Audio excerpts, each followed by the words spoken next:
For the umpteenth time, players in the oil and gas sector and their senior partner, the NNPC, are asking the federal government to deregulate the downstream. Rising from a forum in Lagos, the experts argue that the current trend pricing regime for gas is actually a disincentive to would-be investors, and consequently power generation will always suffer a setback. Our energy correspondent Olu Phillips reports from the conference. It's not often you see a confluence of energy experts, regulators, investors, and industry players in the oil and gas sector all in one room. So, what's happening?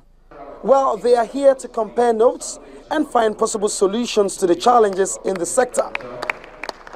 For starters, subsidy on fuel has to go, and this is the position of the NNPC. Over 5 trillion naira was expended between 2006 and 2012. Subsidy creates distortions in government revenue distribution as a result of round-tripping and unnecessary carryover of expenditures every year in a way that is difficult for government to control or to sustain. Taking the discussion further, a major player in the industry simply states what they want if investments will return to Nigeria. We're looking for an industry where large-scale investments can then be made in refineries, pipelines, import facilities.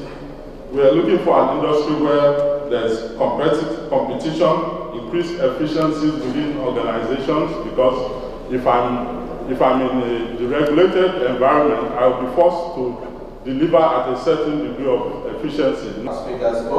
Others couldn't agree any less on what the federal government must do, and quickly so. Now we have quite a lot of investors waiting to invest in oil and gas industry. They cannot invest because there's no clear policy direction as we speak. And there's no way people will invest in downstream with the current policy regime. You are not controlling costs, you want to be controlling the price. It doesn't work.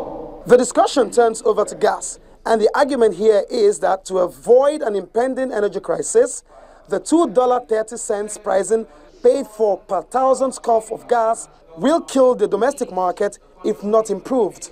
Until government gets out of the business of trying to regulate commercial transactions between two profit-making entities, you will not have the gas you need to solve the power crisis you have in Nigeria. It does appear the huge investment in power so far is not commensurate to outputs. Where is the weak link? This problem of vandalism, why are we not situating these power stations close to where the gas is being produced?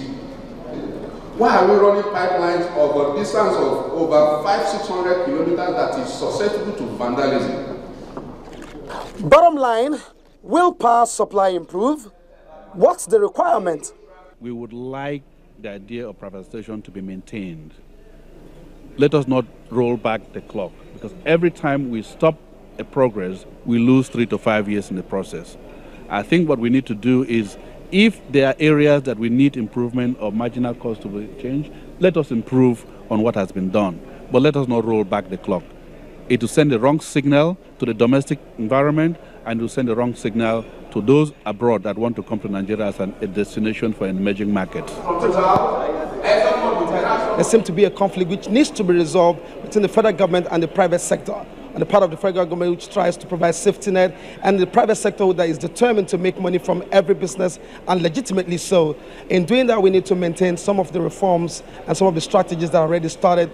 By so then we can achieve the sustainable development that we are all yearning for. From Lagos, Olu Phillips, Channels Television News.